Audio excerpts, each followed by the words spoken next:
po sa lahat, kami po ang Pangkat ng Alamat na magsasalula patungkol sa iligal na pagputol ng mga puno na nagsasanhi ng mga pagbagyo at pagguho ng lupa.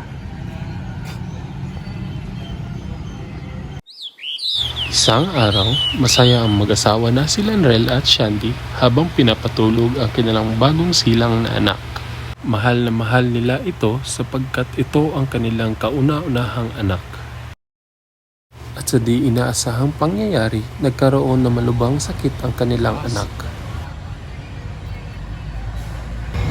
Anong gagawin natin ngayon? Ang taas ng lagnat ng anak natin. Tumayo ka nga. Paano ba yan? Ang hirap makahanap ng trabaho ngayon.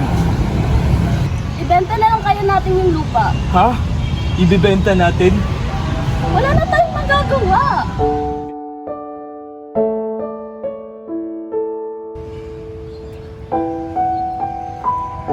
At napilitan silang dalawa na ibenta ang kanilang lupain.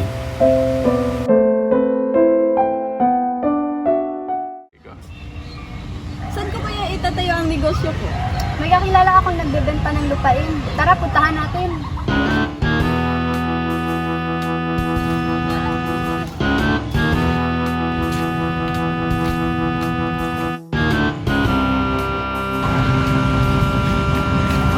Ito, tawagan mo.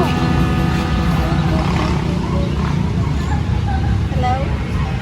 Naging mabilis ang kanilang transaksyon dahil kailangan nila ang pera. Salamat sa Diyos at mapapagamot na natin ang anak natin. Masayang masaya ang negosyante na si Ishi at agad niya itong pinagplanuhan. Ito ang bahay ko. Mall. Fast food. Pero dapat putulin ko muna lahat ng kahoy.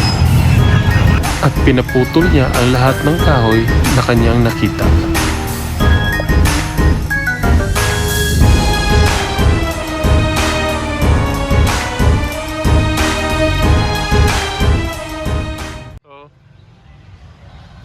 Alam niyo ba na ang illegal logging ay nagdudulot ng masamang epekto sa ating kapaligiran? Kagaya lamang ng pagguho ng lupa, malakas na pagbaha at mainit na kapaligiran.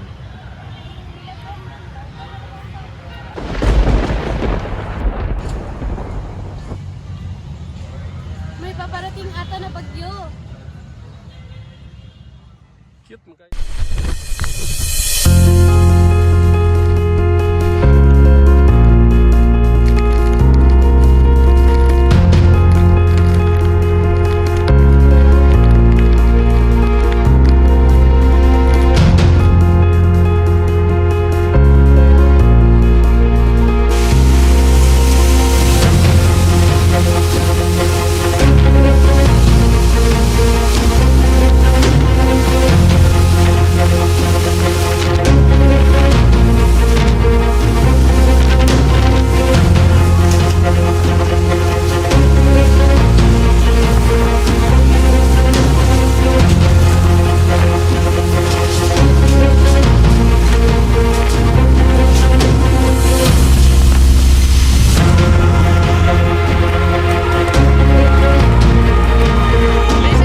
At ito ang mga iilang epekto sa kapaligiran kapag hindi natin ito pinapangalagaan, kaya tayo maging responsable at maging makakalikasan upang mapigilan mga gawaing tulad ng iligal na pagtutroso na sumisira ng ating mga kagubatan.